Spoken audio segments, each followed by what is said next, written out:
ऐसे बहुत कम लोग हैं जो किसी भी परिस्थिति में वैसे ही रहेंगे जैसे वो हैं। मैं किसी और शहर में था जिसका नाम भी न से शुरू होता है।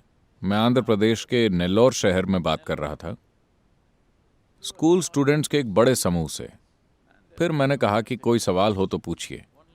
एक 14 साल की लड़की ने खड़े होकर पूछा, सदगुरु, कहते हैं कि राम अयोध्या से श्रीलंका तक पैदल गए थे। क्या यह प्रैक्टिकल है कि कोई अयोध्या से श्रीलंका तक पैदल चल के जाए, या यह सिर्फ एक कहानी है? मैंने उसे देखकर कहा, देखो, तुम अभी छोटी बच्ची हो। कुछ सालों बाद तुम एक पति खोज लोगी। जब तुम्हें पति मिलेगा तो क्या तुम ऐसा पति चाहोगी जो मान लो कि तुम कहीं खो गई, वो अंतिम छोर तक तुम्हें ढूंढने जाएगा, या ऐसा जो ये सोचे कि ये प्रैक्टिकल नहीं है और अपने पड़ोस में ही कोई प्रैक्टिकल सॉल्यूशन ढूंढ ले? तुम्हें कैसा पति चाहिए? एक छोटी सी बच्ची भी जानती है कि उसे कैसा पति चाहिए। मैं ये प्रश्न इसीलिए बीच में ला रहा हूं क्योंकि मैं चाहता हूं कि आप ये बात ध्यान से सुने, वरना भक्तगण आधी बात सुनकर उबलने लगेंगे। राम का जीवन एक डिजास्टर है, दुर्घटनाओं का एक निरंतर सिलसिला। उनका जन्म एक राजकुमार के रूप में हुआ, भावी राजा के रूप में राज्य अभिषेक हुआ। हाल ही में उनकी शादी अपनी युवा पत्नी से हुई, लेकिन कुछ राजनीतिक कारणों से वो जंगल पहुंच जाते हैं। लिविंग इन द जंगल, जंगल में रहना, शायद आपके कुछ टीवी सीरियल इसे बड़े रोमांटिक जीवन जैसा दिखाते हो। ओके। जंगल में रहना कोई रोमांटिक अनुभव नहीं है, मेरा यकीन कीजिए।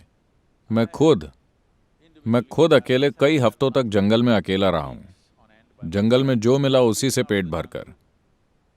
3-4 हफ्तों बाद जब मैं वापस शहर पहुंचा तो लोग मुझे पहचान नहीं पाए।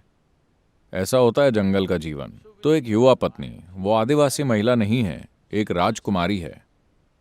उनके साथ जंगल में रहना कोई रोमांस भरा जीवन नहीं, बल्कि बहुत कठिन जीवन है। ये जानते हुए कि ये कितना कठिन होगा, छोटा भाई दोनों की मदद के लिए उनके साथ चल देता है, क्योंकि उसे पता है कि इस युवा स्त्री के साथ उन्हें जंगल में कितनी दिक्कत होने वाली है।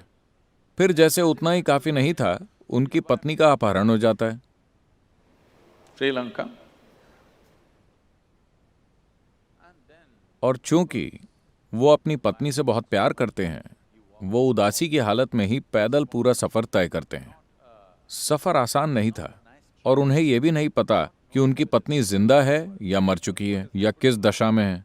वो पैदल पूरा सफर तय करते हैं, तमिल लोगों की एक फौज तैयार करते हैं, समुद्र पार करते हैं, एक सुंदर शहर को जला देते हैं, बहुत सारे लोगों को मार डालते हैं, अपनी पत्नी को वापस लेकर घर लौटते हैं।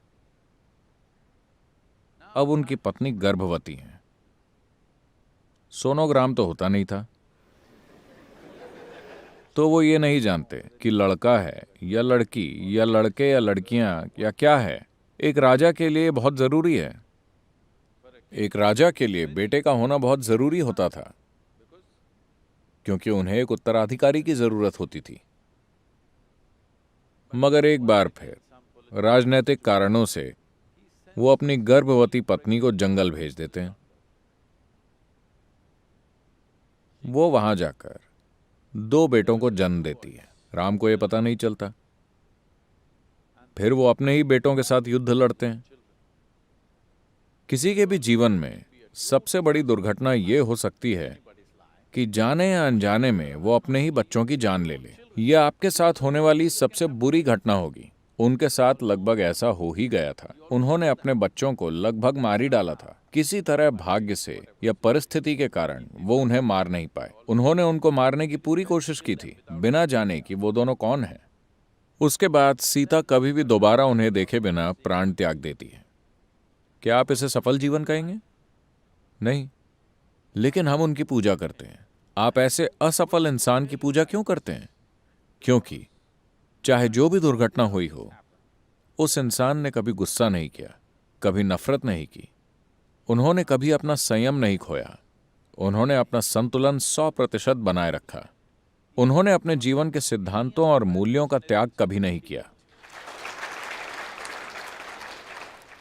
उनके जीवन में मुसीबतें बराबर आती रहीं, लेकिन वो हमेशा स्थिर और परिस्थितियों से अछूते बने रहे। इन्हीं गुणों के आगे हम सिर झुकाते हैं। हम उनके आगे इसलिए सिर नहीं झुकाते क्योंकि वो बहुत सफल थे। वो पूरी तरह से असफल रहे, लेकिन वो अपने भीतर, आप चाहे कुछ भी कर लें, आप उनकी भीतरी प्रकृति को बदल नहीं सकते। उनके जीवन में जो हुआ, उसमें से अगर कोई एक भी घटना किसी के जीवन में हो जाए तो अधिकतर लोग टूट जाएंगे, है कि नहीं? इनमें से सिर्फ एक दुर्घटना किसी के जीवन में हो जाए तो वो दिमागी संतुलन खो बैठेंगे। दुर्घटना के बाद दुर्घटना, लेकिन पूरा संतुलन। We are bowing down to that quality because this is inner management. हम उसी गुण के सामने सिर झुका रहे हैं क्योंकि यही इनर मैनेजमेंट है। अगर आप बाहर दुनिया में जाकर कुछ करना चाहते हैं तो दुनिया आपके ऊपर क्या फेंकेगी, इस पर आपका कोई कंट्रोल नहीं होता, लेकिन आप उससे क्या बनाते हैं वो 100% आपका है। आप किसी भी परिस्थिति में पैर रखने से, इस दुनिया में किसी भी हालात का सामना करने से नहीं कतराएंगे, क्योंकि आपके भीतर आनंद की केमिस्ट्री है। राम एक शांतिमय केमिस्ट्री में है। चाहे आप उनके ऊपर कितनी भी तकलीफें फेंकें, उसी तरह अगर आपके पास आनंद की केमिस्ट्री है तो चाहे कोई आपके ऊपर कितनी भी गंदगी फेंके, आप आनंद में ही रहेंगे।